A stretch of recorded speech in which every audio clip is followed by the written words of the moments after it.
done work for us. His wife owns the dance company where my granddaughter goes every day.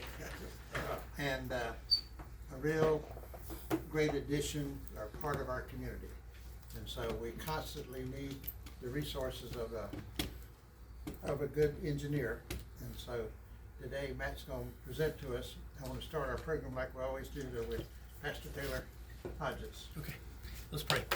God in heaven, we pause to say thank you again for the goodness that you bring to our lives every day.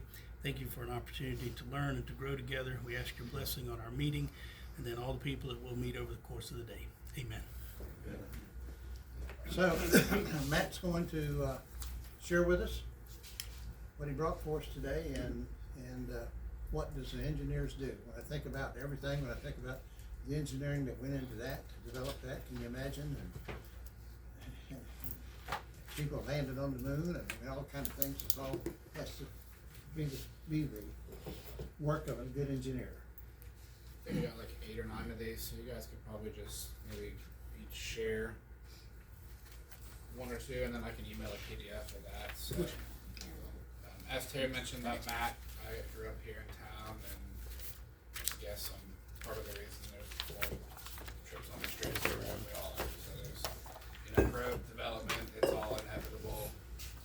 Change is inevitable. So I think understanding Can y'all hear him back there? the regulatory framework that you're up against when you're dealing with maybe the back side of a real estate transaction or the front side if you're under due diligence, and then what happens after closing to get to a finished product so somebody could get a CO from an agency and use it. So I just kind of created an overview of services here. We do everything from raw land acquisitions to renovations and retrofitting of lift stations, water connections.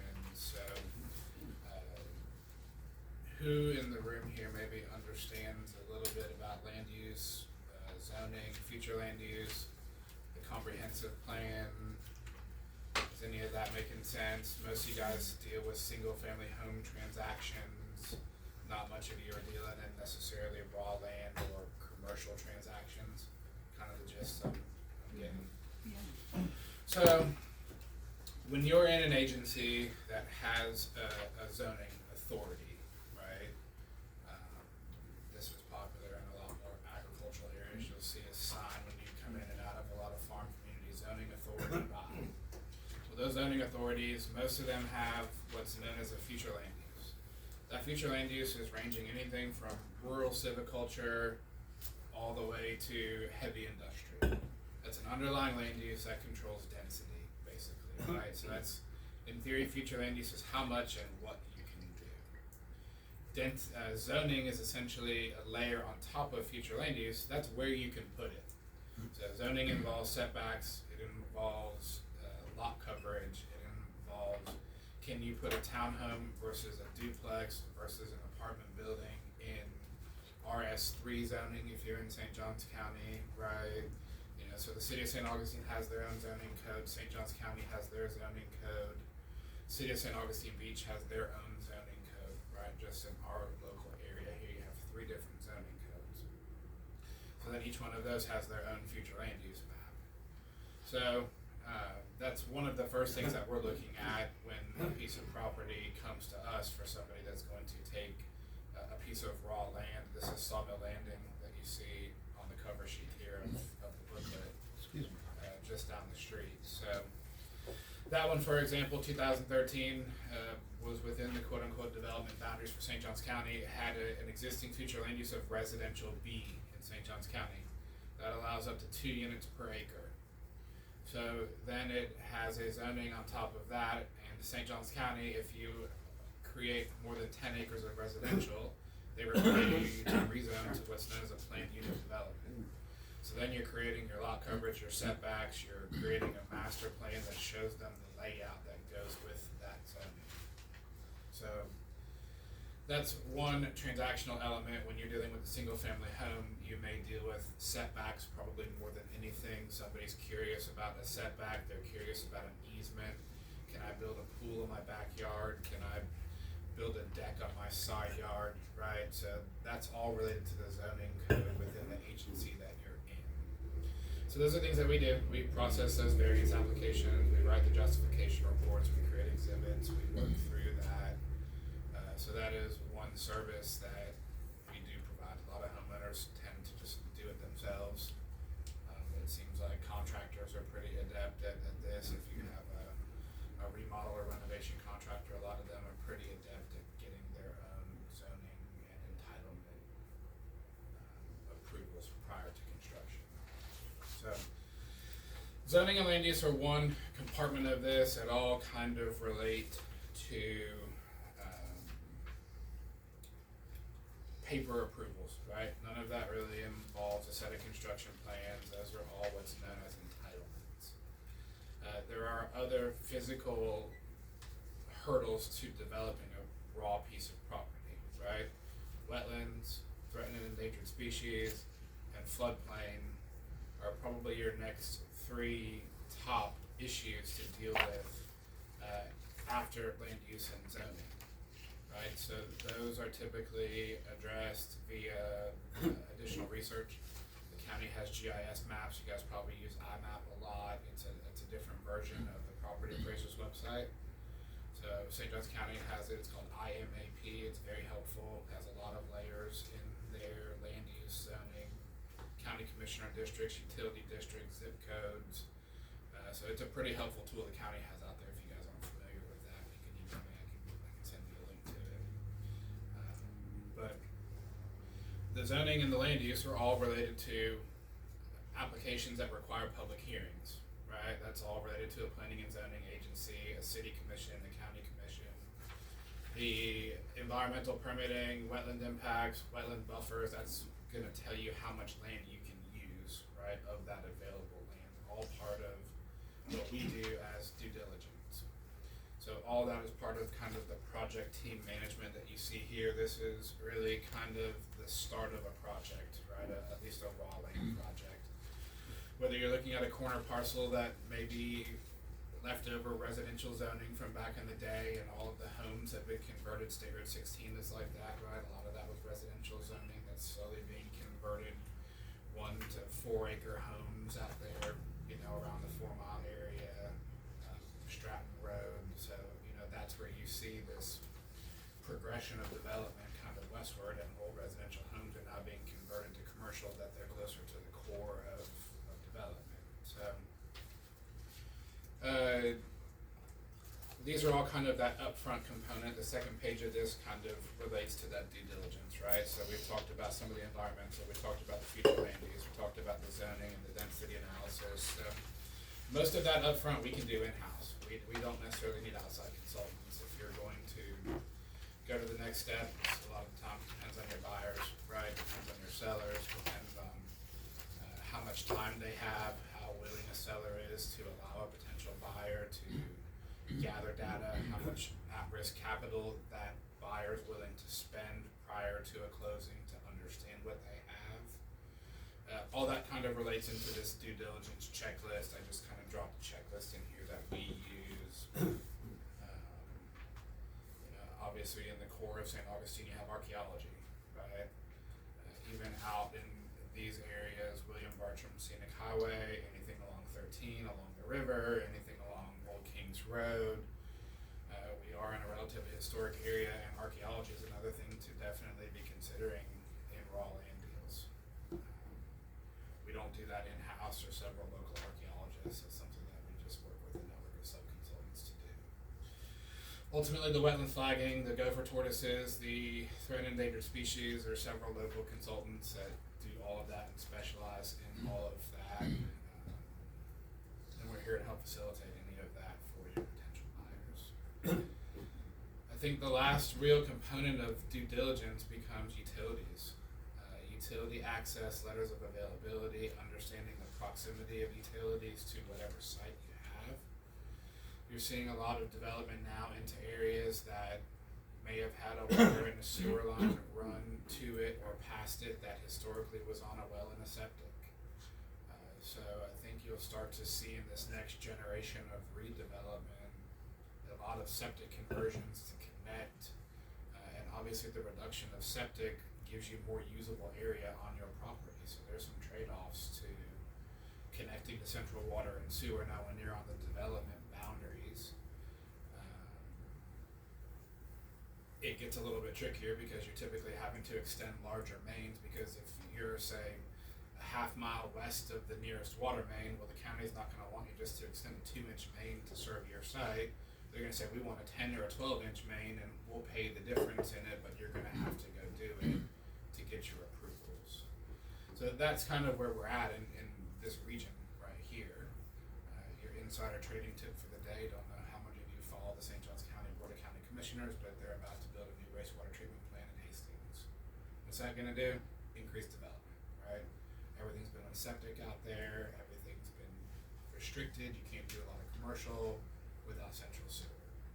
So you're gonna start to see, I believe, as soon as the county puts that in, the field of dreams, right? You're gonna see more people willing to do commercial because it's now cost prohibitive to buy the land, develop the land, give up 10% of your land that you just paid $200,000 an acre for a seller's dream, to then use a quarter of it to build a dream field on, right? So I feel like that'll be some of the next steps that you start to see as the county increases public services to the west, more commercial development, and hopefully a little bit more density to restrict that development footprint. So the land planning stuff, kind of on the next page here, we kind of covered some of that through the future land use and through the zoning. There's some keywords there. City of St. Augustine has conservation overlay zone approvals if you're within 100 feet of any marine high water line. They have entry corridor approvals in the City of St. Augustine.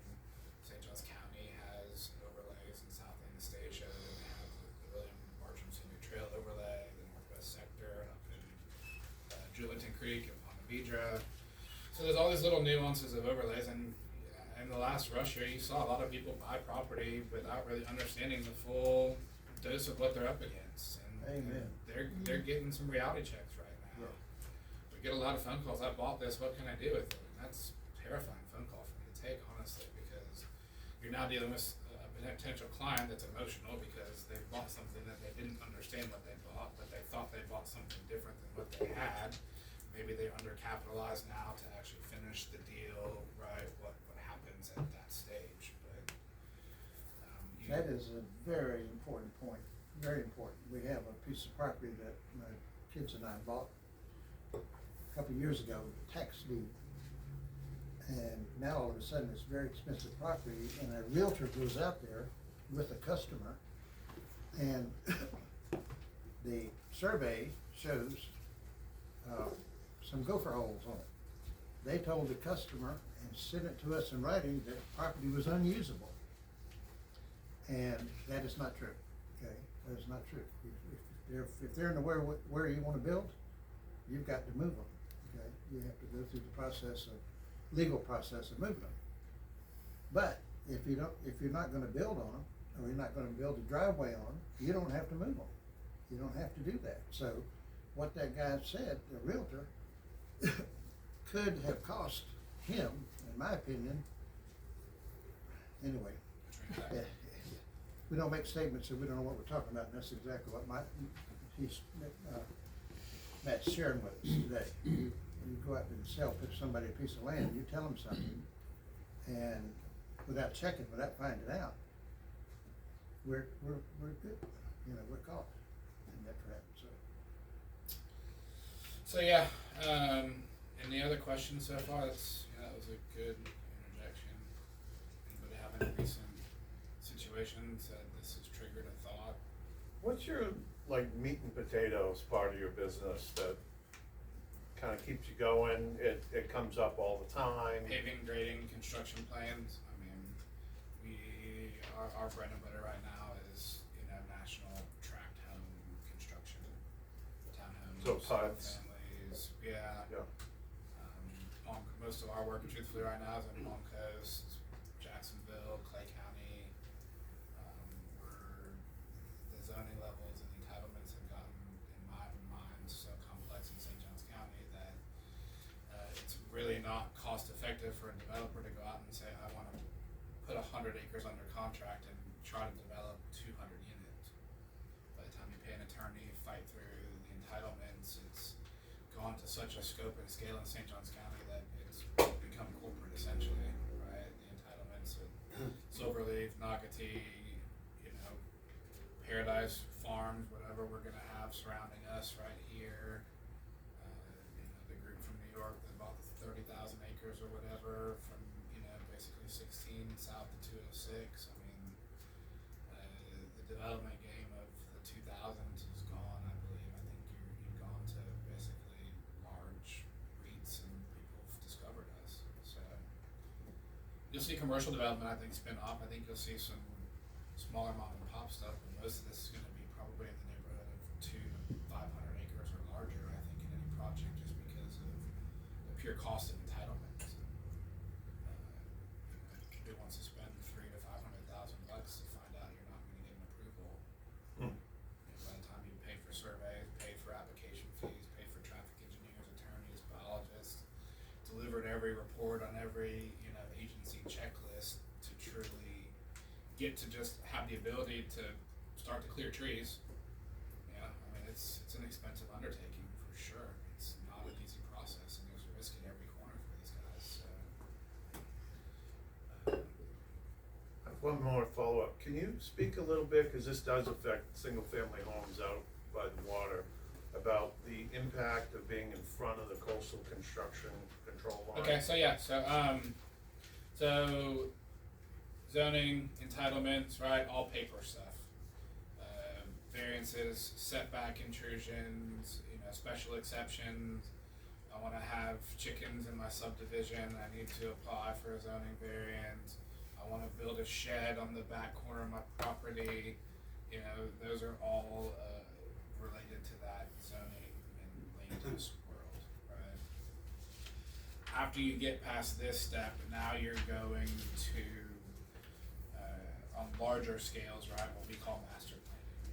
So we're laying out water lines, we're laying out sewer lines, we're laying out drainage, we're figuring out the location of ponds based on survey, we're working through a very high level set of construction plans. That's typically the next step in the process, right? And it's scalable, whether it's one lot, whether it's 5 lots. We're doing 5 lots on the river by State Road 16 right now. You know, Res A needs a future land use change because we're doing more than 1 unit per acre. Needs a zoning overlay because it's in open rural zoning right now.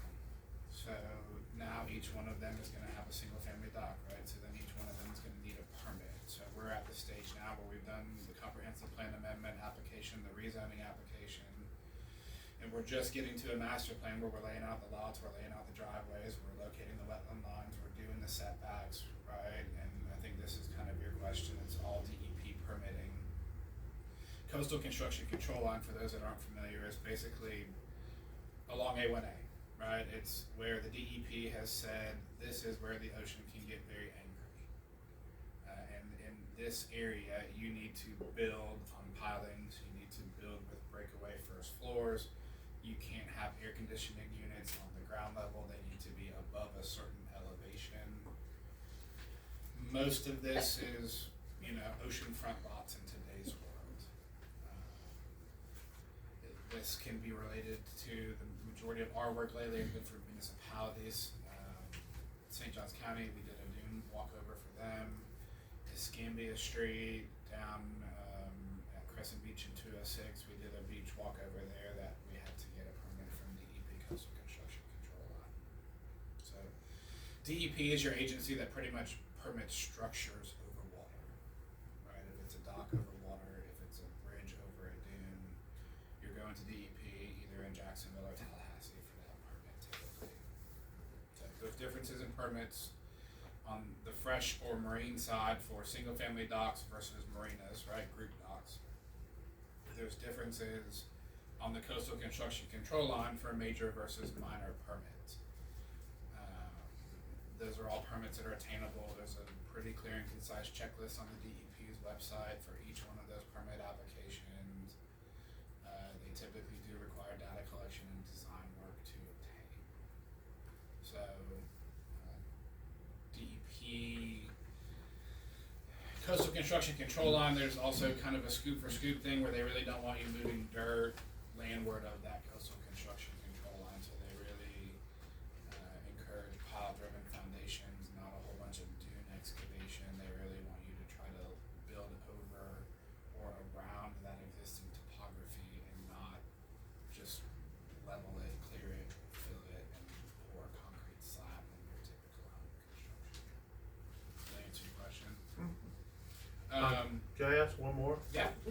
I've hit my limit.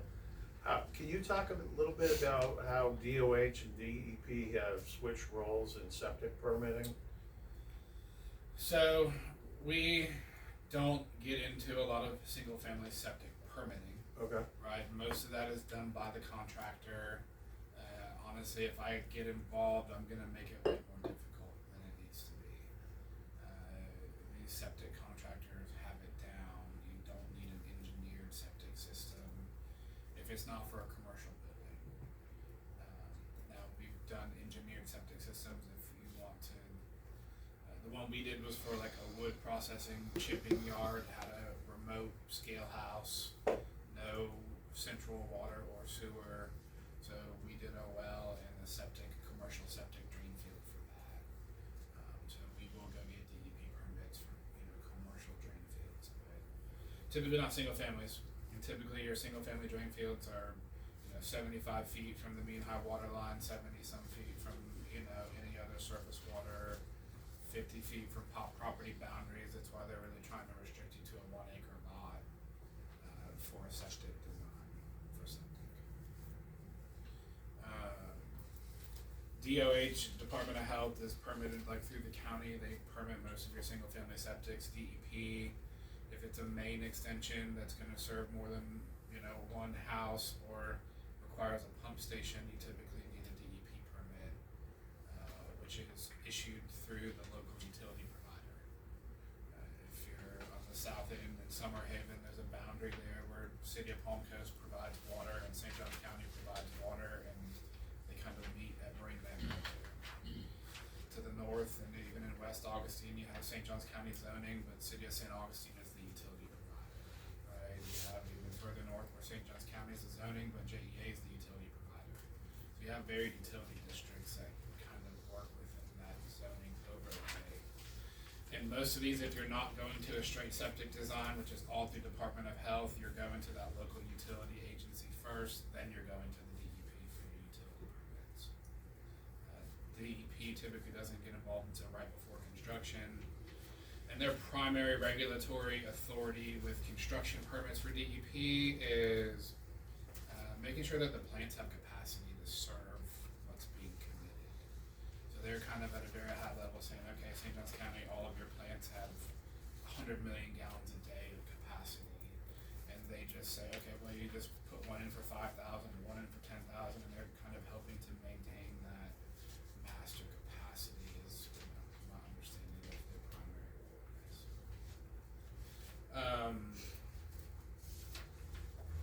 Construction plans and regulatory permitting kind of fall typically right after this master planning, usually along the way where we have the ability to create opinions of probable cost. Today's world is very difficult. Prices are changing month over month, sometimes day over day.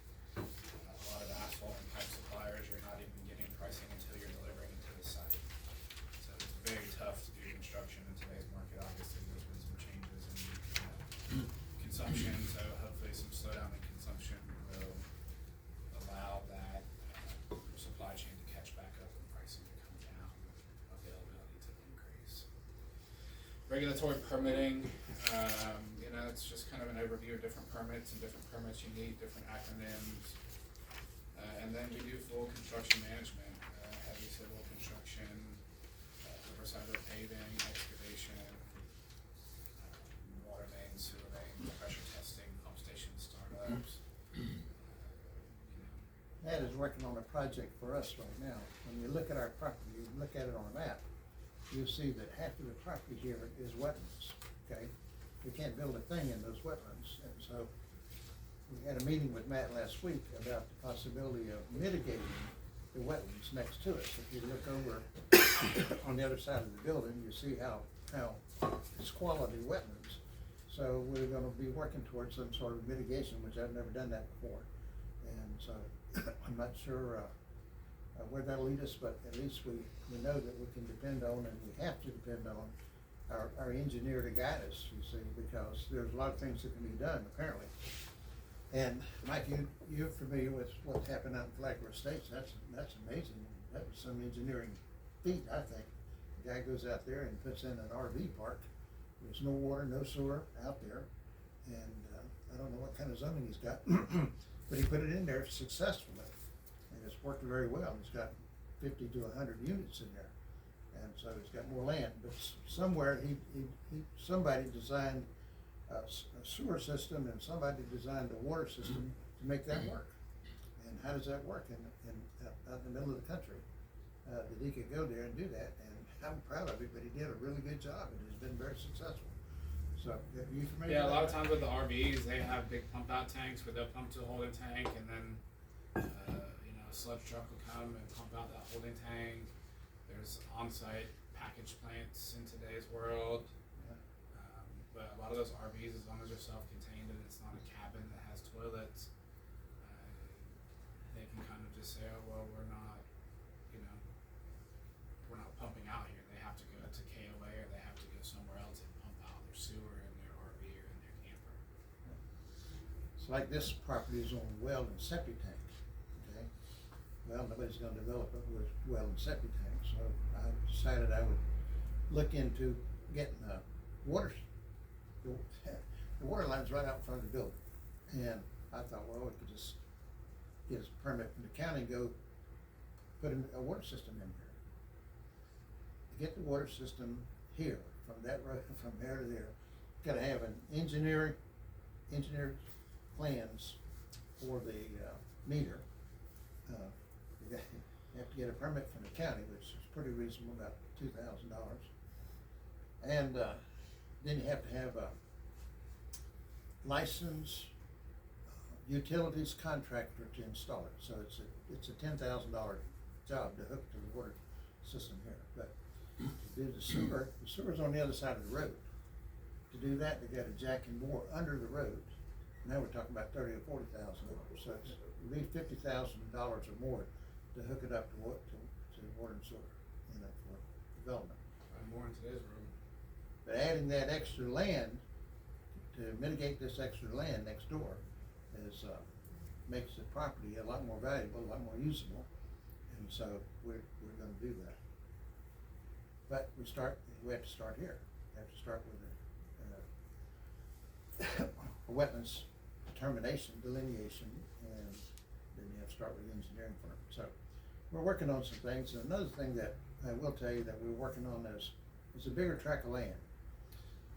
All of you, I want you to do something for yourself, and I went before the county commission 25 years ago, and I begged them not to require water and sewer and curbs and gutters in all these developments, because they were talking about controlling growth. I said, you can control the growth by controlling the density. If you will control the density, you'll control the growth to a point. And you'll still allow a person to utilize their own property, so you're protecting the property rights and you're giving a plan.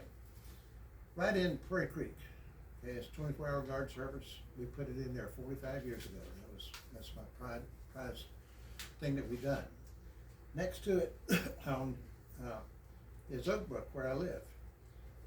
When we did Prairie Creek, there were no utilities available. No water, county water, no sewer. So it was wells and septic tanks, and this worked out just fine. But if you're right in there, you'll see what I'm talking about. We protected the trees, and you ride through there, you can't hardly go around there anywhere without seeing deer everywhere. Oak Brook joins it. I didn't develop Oak Brook, but we did own it, and we sold it to the guy that did develop it. But we live in there now, and when you ride through there, it's still beautiful. Half acres, lots larger, because at that point they had a water system by that time, county water system. So just the difference, and what I think about it, and what I think the way it shows is the proof that we need to change what we do and how we do it. Now, the county's got some rule about having to hook up to a water line or sewer line if you're within, how far? Half mile. Yeah. So, anyway, the county commissioners are catching pure hell all the time about growth and the roads. And just to give you an example of what I'm talking about, right down here, they put in a development at the end of Wildwood Drive. I think there are 1,000 houses in there and another 200 or 300 planned multifamily. So I mean, 1,200 or 1,300. And how many trips a day does it typically go?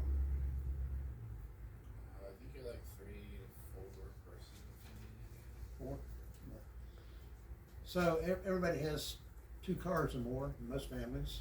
So you're putting incredible traffic on the highways by that high dimension. I mean, just amazing to me that we don't think about that. Just right in Prairie Creek and right in Prairie Lakes, okay, and right in Oak Brook, and take a look at what one can look like if you do it differently. If you don't tear down every tree and you don't put a house that close to the neighbors, it's a different type and different idea about development. I think it's worth doing myself. I think what we're protecting for the public is worth doing. But you can't do it without our engineers, you know, and that's a very important point and part. So Matt, as far as we're concerned, we're not big into development business, but if my folks find a list a piece of property or something, should they give you a call? Yeah, I mean, I think, you know, just some of our marketing stuff that we do for realtors, I mean, we can fairly easily create aerial maps that show the parcel, Hey, Tom, come in.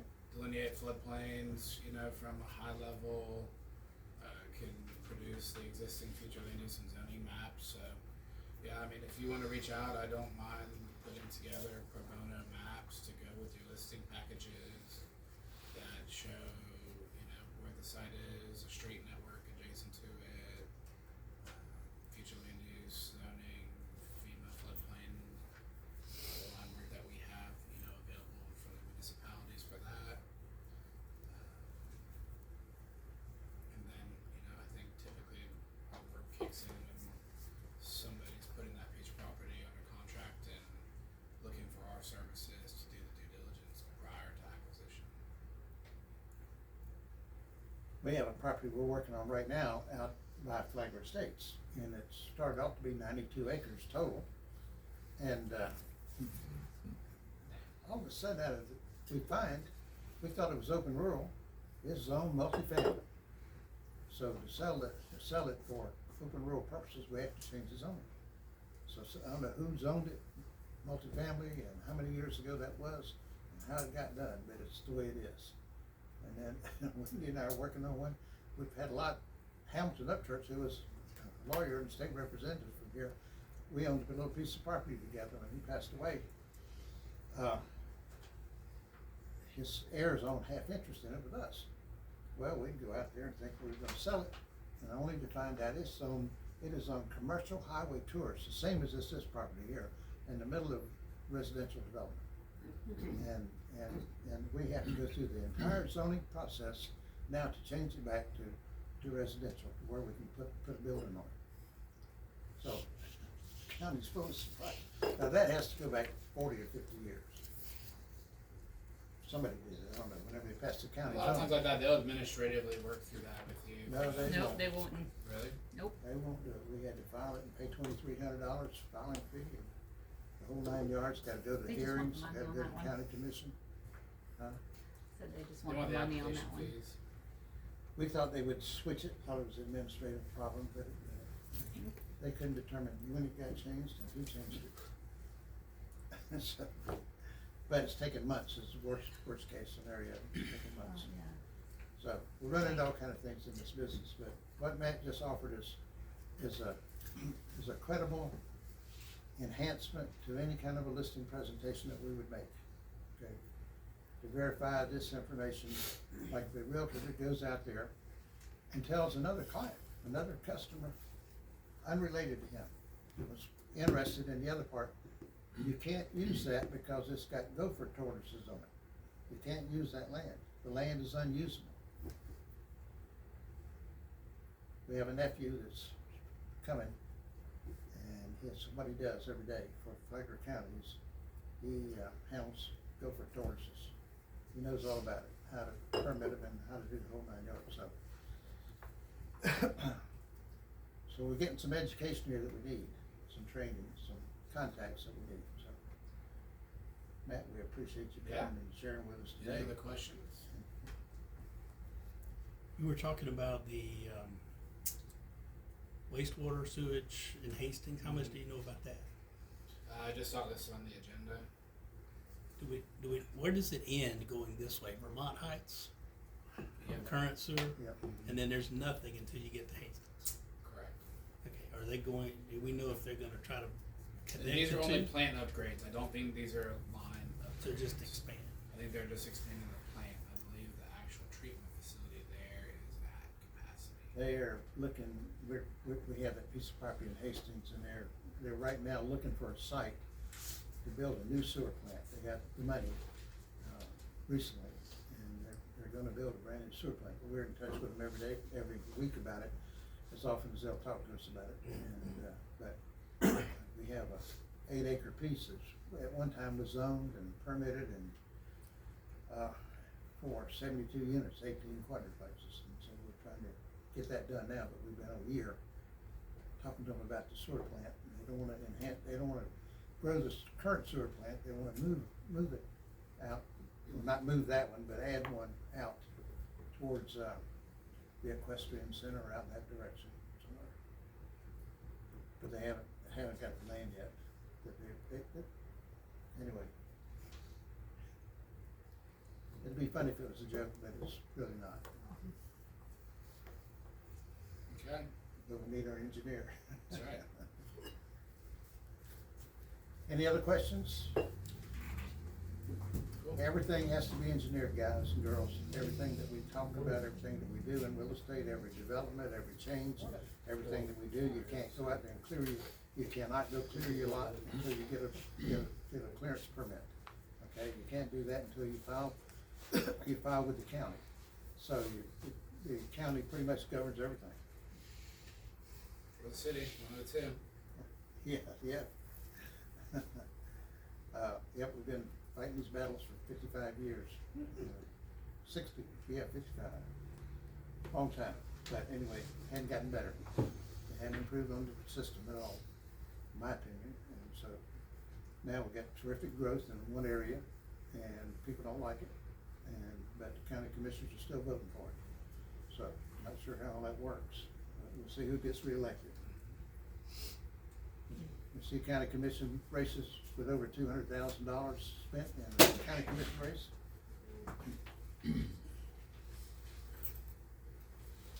Need we help? Is